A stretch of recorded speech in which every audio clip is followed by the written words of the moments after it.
If there are gaps or rips, apply a small amount of adhesive just for a missing area and place a tiny gold leaf over the hole. Thank you for watching.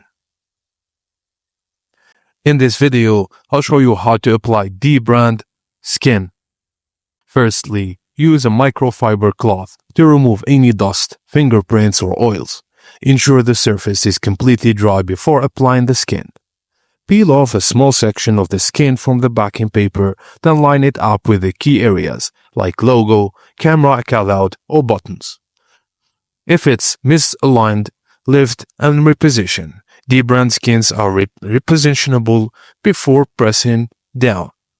Once aligned, press down gently in the center and work outward. Smooth the skin from the middle of the edges to prevent air bubbles. Use a hairdryer on low heat to warm up the skin along curved edges and gently press the smooth, warmed-up edges with your fingers. Repeat until the fully adheres without lifting. Finally, double-check the alignment and smooth out any remaining bubbles and let the skin settle for a few hours to fully bond with the device. And thank you for watching. To like and subscribe.